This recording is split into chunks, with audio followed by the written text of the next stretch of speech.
GB road पर बहन को बचाने के लिए ग्राहक बनकर गया सगा भाई। बिल्कुल आपने बिल्कुल सही सुना है, ये बिल्कुल सच्ची घटना है। कोलकाता से लेके दिल्ली का ये वाकया है। कैसे ये सब कुछ हुआ, क्यों हुआ, किस लिए हुआ और इसके पीछे का जो काला सच है वो भी आपके सामने हम लेके आने वाले हैं इस वीडियो के माध्यम से। अगर वीडियो आपको अच्छी लगती है तो वीडियो को लाइक और कमेंट करके जरूर बताया करें कि आप कौन सी स्टेट से देख रहे हैं और चैनल को सब्सक्राइब करना बिल्कुल मत भूलें। बिना किसी टाइम वेस्ट किए चलो शुरू करते हैं वीडियो को। अब कहानी शुरू होती है कुछ इस प्रकार। एक ऑफिस में लड़की बैठी होती है जो कि अपना इंटरव्यू देने के लिए आती है। अब लड़की घबराई और डरी सहमी सी ऑफिस की चारों ओर देख रही होती है और बार बार अपनी घड़ी की तरफ देख रही होती है। इतने में ही एक प्यून आता है और लड़की से पूछता है कि मैडम आप चाय लेंगी या कॉफ़ी। तो लड़की बड़ी मासूमियत से उसकी तरफ देखती है और पूछती है भैया आपको जो ठीक लगता है वो दे दीजिए। लड़का बोलता नहीं मैडम आप जो पीना पसंद करोगी मैं आपको वो पिला दूंगा, आप चाय पीना पसंद करेंगी या कॉफ़ी। तो लड़की बोलती ठीक है भैया आप मेरे को चाय दीजिए। कुछ देर बाद वो लड़का जो होता है वो चाय बना के ले आता है और मैडम को चाय देता है। और जो लड़की होती है वो चाय पीती है और उसका नंबर आ जाता है। जो उसका इंटरव्यू होता है उसका इंटरव्यू का नंबर आ जाता है और देखते हैं कि लड़की जो होती है वो सो गई होती है कुर्सी के ऊपर बैठी बैठी। अब जब लड़की की आंख खुलती है तो वो लड़की महसूस करती है कि वो किसी पलंग के ऊपर लेटी हुई है। अब जब वो आंख खोल के देखती है तो उसके शरीर के ऊपर एक भी कपड़ा नहीं होता, बिल्कुल न्यूड व्यवस्था में होती है वो। थोड़ी सी हिम्मत करके और जब वो सामने की तरफ देखती है तो उसके पास में बैठा एक बुजुर्ग उसके शरीर के साथ खेल रहा होता है। इससे पहले कि लड़की को गुस्सा कुछ कर पाए वो जैसे अपने हाथ या पैर हिलाने की कोशिश करती है तो उसके जो हाथ पैर होते हैं वो हिल नहीं पाते। लड़की अपने आप को बड़ा अनकंफर्टेबल सा फील करती है क्योंकि जो उसने चाय पी थी उस चाय के अंदर नशा था और उस नशे की वजह से उसका शरीर काम करना बंद कर गया था, लेकिन वो सब कुछ देख पा रही थी, महसूस कर पा रही थी। कुछ ही देर में वो बुजुर्ग व्यक्ति जो है वहां से निकल जाता है। उसके बाद एक और आता है, एक के बाद एक के बाद एक, तकरीबन 15 से 16 जो जने एंट्री करते हैं उनकी उसने गिनती तक की। लेकिन उसके बाद उसके जो कह सकते हैं कि शरीर में इतना दम नहीं रहा, ताकत नहीं रही कि वो गिनती कर पाती। वो फिर से बेहोश की व्यवस्था में चली गई। अब यूं ही टाइम बीतता गया, 3 से 4 दिन बीत गए। अगर वो चाय मांगती थी उसको चाय के लिए मारते थे, पानी मांगते थे तो पानी के लिए मारते थे, खाना मांगते थे तो खाने के लिए वो मारते थे। कुछ दिन के बाद एक अनजान नंबर से कॉल आती है। कॉल आती है उसके लड़की के सगे भाई को। कॉल आती है और उसमें सीधा डायरेक्टली ये बोला जाता है कि मैं कौन हूँ, कहाँ से हूँ, ये जानना इम्पोर्टेंट नहीं है, लेकिन तुम्हारी जो बहन है, रानी उसका नाम है, वो दिल्ली के कमला मार्केट में कोठा नंबर 68 के ऊपर है, आप जाके उसको संभाल लीजिए। तो लड़का बड़ी बेचैनी से, उसका जो लड़की का भाई तो पूछता है कि सर आप कौन है, मुझे बताएं कृपया, आपने उसको किस हालात में देखा, वो कैसी है, वो ठीक है या नहीं। तो लड़का बोलता है कि वो ठीक है लेकिन आप जाके उसको संभाल लो। और लड़का और भी काफ़ी सारे क्वेश्चन पुट करता है लेकिन वो जवाब दे बिना ही फ़ोन कट कर देता है। अब जो उसका भाई होता है वो काफ़ी टेंशन में आ जाता है क्योंकि जब लड़की वहाँ से घर से निकली थी कोलकाता से तो उन्होंने एक मिसिंग की जो FIR थी वो रिपोर्ट कर रखी थी। लेकिन अभी 10 दिन बीत गए हैं तो कुछ पता नहीं चला था। लेकिन एक इसी बीच एक कॉल आती है और कॉल के माध्यम से पता लगता है कि वो दिल्ली के कोठा नंबर 68 पे है। तो टेंशन का माहौल बन ही जाता है। अब उसने अपने बिना घर पे बताए सिर्फ अपने माँ बाप से ये इजाज़त लेता है कि मेरे को दिल्ली जाना है, कोई मेरे को काम है और आप मुझे जाने दीजिए। लड़का हिम्मत जुटा के ये बात करता है और लड़के के घर वाले बोलते हैं ठीक है तू चला जा। अब लड़का जब दिल्ली में आया था तो दिल्ली में वो ना किसी को जानता ना पहचानता, उसको समझ नहीं आती मैं क्या करूं। तो वो अपने उसी मोबाइल नंबर से उसी नंबर के ऊपर कॉल करता है जिसके ऊपर से उसको कॉल आई थी। वो उसको बोलता है कि भैया मैं दिल्ली में आ गया हूँ लेकिन मेरे को यहाँ पे कोई नॉलेज नहीं है, मैं किसी को जानता नहीं पहचानता नहीं, तो आप क्या मेरी थोड़ी सी हेल्प कर सकते हो, मेरे को ये बता सकते हो वो कहाँ है, कैसे है, जो भी है। जो लड़के ने कॉल की थी यहाँ से दिल्ली से, वो लड़का भी बैकग्राउंड उसका कोलकाता से था, इसीलिए उसने हेल्प करना जायज़ समझा और उसने बोला ठीक है मैं आपकी हेल्प करूँगा, आप मेरे पास फलानी जगह पे आ जाइए। वो लड़का जो होता है उसका भाई वो उसके पास जाता है और उससे बातचीत करता है। तो बातचीत में मामला सामने आता है कि वो उस लड़की से मिला है। तो उसका भाई पूछता है कि तुम कैसे मिले और क्यों मिले। वो जो लड़का होता है वो आके से बोलता है कि मुझे तुम्हें बताते हुए बड़ी शर्म फील हो रही है, लेकिन सच यही है कि मैं तेरी बहन को 3 से 4 बार मिला था और काफ़ी पढ़ी लिखी है, काफ़ी समझदार है वो, और उसने मेरे को बहुत फोर्स किया था कि यहाँ से बाहर निकल के प्लीज़ मेरे भाई को फ़ोन कर दो ताकि वो मेरे को यहाँ से जो है ले जाए। कहता मैंने उसको मना भी कर दी थी कि मैं ऐसा नहीं कर सकता, क्योंकि इनको अगर पता लग गया कि मैंने तेरी हेल्प की है तो ये गुंडे टाइप लोग होते हैं, तो मेरे को जान से ही मार सकते हैं और इन फ्यूचर तेरे को भी दिक्कत आ सकती है।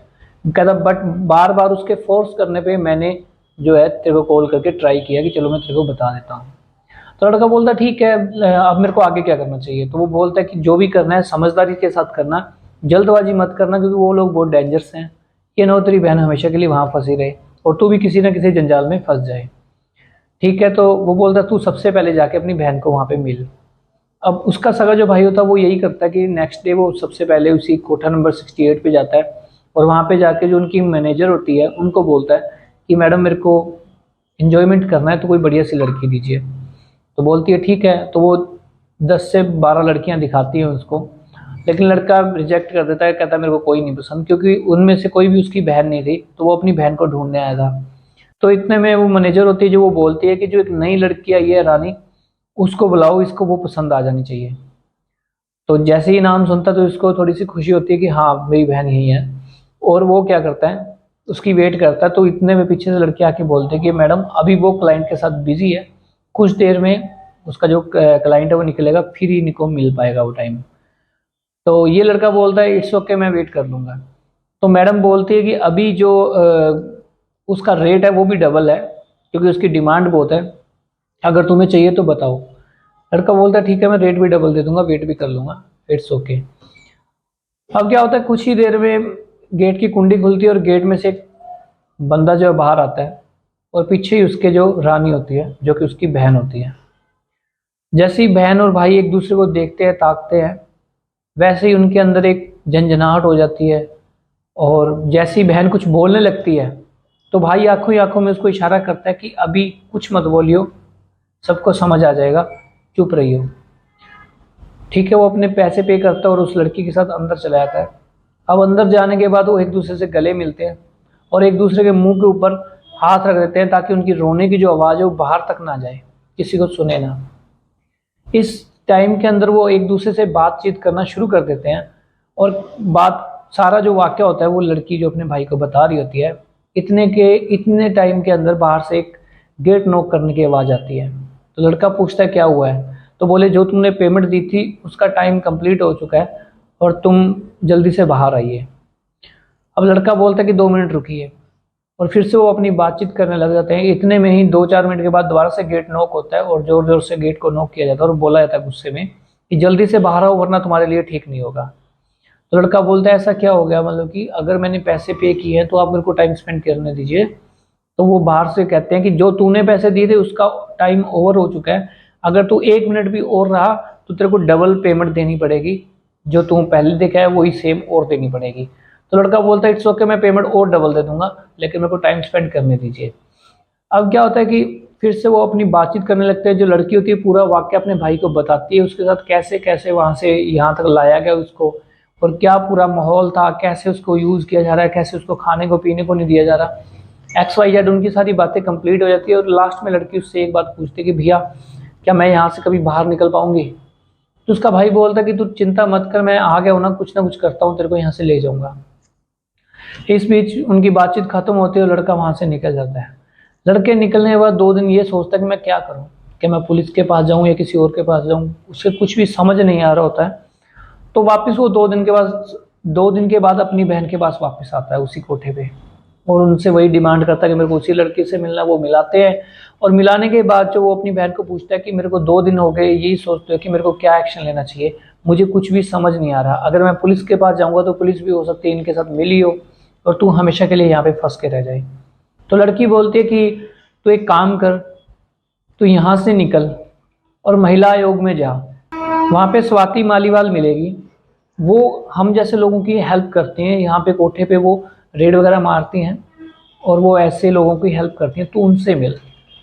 लड़का सेम वैसे ही करता है, बाहर आता है और बाहर आके उसका पता पूछता है स्वाति मालीवाल का, और जो वहाँ की लोकेशन थी उनकी महिला आयोग की, तो वहाँ जाता है। और जाने के बाद जो होता है महिला आयोग में जब लड़का पहुंचता है तो उसको DCW की एक अध्यक्ष मिलती है, जिसका फुल फॉर्म होता है दिल्ली कमिश्नर महिला वुमेन, दिल्ली कमिश्नर वुमेन। तो उससे वो अपनी सारी बातचीत बताता है। वो मैडम का नाम किरण होता है और वो उसकी सारी बात को अच्छे से सुनती है, समझती है। और फिर वो अपनी जो स्वाति मालीवाल है उनको कॉल करके सारी बात ये बात बताती है कि ये स्टोरी है और बिल्कुल सच है कि भाई यहाँ पे बैठा है और जस्ट वो मिल के भी आया उसको। जो स्वाति मैडम होती है वो बोलती है ठीक है कोई दिक्कत नहीं है, हम लोग परसों का एक टाइम रखते हैं, मैं आगे सर से परमिशन लेती हूँ जो SPDS भी होते हैं उनसे, और हम एक परसों का टाइम रखते हैं और इस लड़के को बोलना कि इतने बजे वहाँ पे ये अपनी बहन के पास अंदर कमरे के अंदर मिले, ताकि हम इनको मौके पे पकड़ें और ये प्रूव करें कि ये बहन भाई हैं और जो भी उसके साथ गलत हुआ है। तो वो जो किरण मैडम होती है वो सेम वही लड़के को समझाती है और उसके बाद जो होता है सेम 2 दिन बाद वही प्रोसीजर होता है। लड़का सही टाइम पे उस कोठे पे जाता है और उससे मिलता है और इतने में बाहर से रेड पड़ जाती है और रेड पड़ने पर वो दोनों कमरे के अंदर से मिलते हैं और वो लड़की जो है सारे बयान देती है। जो वहाँ पे जो उनकी मैनेजर थी जो लड़कियों को सप्लाई और डिमांड थी पूरी करती थी, उस मैनेजर को अरेस्ट किया जाता है। ऐसी 1-2 लड़कियां और थी जिनको वहाँ से छुड़ाया जाता है और इस बीच इनको वहाँ से निकाल के इनके घर वापस भेज दिया जाता है दोनों बहन भाई को। अब बात करते हैं कि लड़की कोलकाता से दिल्ली पहुंची कैसे, इस तामझाम के अंदर जो फंस कैसे गई। तो ये कुछ इस तरीके का वाकया था गाइज। जो रानी थी वो उसकी एक फ्रेंड थी, प्राइवेसी की वजह से हम लोग नाम चेंज रख रहे हैं लेकिन ये रियल घटना है। जो रानी थी वो उसकी एक बेस्ट फ्रेंड बोल सकते हैं कि बेस्ट फ्रेंड थी, ये दोनों एक ही जगह पे जॉब करते थे वहाँ पे। और इसको जो रानी की फ्रेंड थी वो एक दिन आती है और बोलती है कि मेरी जो किस्मत है बहुत बेकार चल रही है। तो ये बोलती है ऐसी क्या बात होगी, तो वो बोलती है कि मेरे को इतना अच्छा दिल्ली से ऑफर आ रहा था जिसमें अच्छी जॉब थी, अच्छी सैलरी थी, लेकिन मेरे जो घर वाले हैं मेरे को जाने नहीं दे रहे। इस बीच फिर रानी उससे पूछती है कि कितनी सैलरी थी वहाँ पे, क्या जॉब था। तो ये बोलती है कि कॉल सेंटर का जॉब था और जो है सैलरी 60 से 70 हज़ार पे पर मंथ थी। लड़की कहीं ना कहीं खुश होती है कि इतनी सैलरी यहाँ पे हमें 15 मिल रहे हैं तो वहाँ पे अगर 60-70 मिल रहे हैं तो बेस्ट है। तो लड़की बोलती है जो रानी वो बोलती है कि तू ऐसे कर, क्या ये मेरे, तू तो जा नहीं सकती, क्या ये तू जो मुझे नहीं दिलवा सकती। तो वो लड़की बोलती है हाँ यार मेरी तो किसी काम की ये जॉब है नहीं, तू अप्लाई कर दे, तू जाके इतनी तारीख को यहाँ पे इसका इंटरव्यू है, जाके इंटरव्यू करवा और जो है तू वहाँ पे जॉब ज्वाइन कर लेना।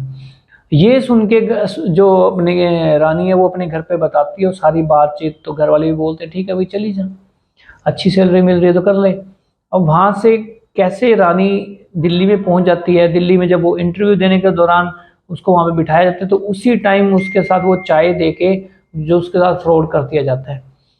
अब हमें इस वीडियो से, इस कहानी से क्या सीख मिलती है? हमें ये सीख मिलती है अगर आप भी कहीं ना कहीं जॉब के लालच में, सैलरी के लालच में, कमोडेशन के लालच में कहीं जाने की सोच रहे हैं या आपको कोई लालसा दे रहा है कि ऐसे ऐसे हम आपको इतने पेमेंट देंगे, ये देंगे, वो देंगे, तो मेरे कहने का मतलब यही है, इस वीडियो का माध्यम भी यही है कि आपको एक बार उसकी अच्छे से छानबीन जो है कर लेनी चाहिए। एकदम से लालच करके एकदम से डिसीजन मत लेना, ये आपके लिए बहुत हानिकारक हो सकता है। और हाँ, हो सके तो वहाँ का जो मैनेजर है प्लस में जो बंदा आपको वहाँ पे भेज रहा है उन बंदों के कॉन्टैक्ट नंबर अपने घर पे जरूर क्लियर करना कि ये बंदे हैं जो मेरे को वहाँ पे भेजने के लिए कह रहे हैं और ये लोग हैं जो मेरे को वहाँ पे जॉब प्रोवाइड करवा रहे हैं। ठीक है गाइज, ये चीज़ें जरूर करना ताकि कल को आपके साथ कोई मिस हैपनिंग होती है तो आपके घर वाले उन लोगों को ढूंढ के कुछ ना कुछ निकाल पाए। लेकिन गाइज ये ना हो कि आपको कोई लालच आता है जॉब का और काफ़ी ऑफर किया जाता है, आपने एकदम से धड़ल्ले से सोच लिया कि हाँ भाई ये कर ही लेना है, मेरे को बेस्ट ऑफर है, बेस्ट है, यहाँ पे इतने मिल रहे हैं, वहाँ पे इतने मिल रहे हैं, तो वो आपके लिए बहुत ज़्यादा खतरनाक हो सकते हैं गाइज। कुछ भी करने से पहले घर वालों से राय करना, उनके साथ वो पूरा उनको बायोडाटा उनका देना, उनकी जो कंपनी है, कंपनी को आजकल सब कुछ ऑनलाइन है, कंपनी को भी देखना कि वो वेरीफाइड कंपनी है या यूं ही कोई फेक फ्रॉड लोग चल रहे हैं।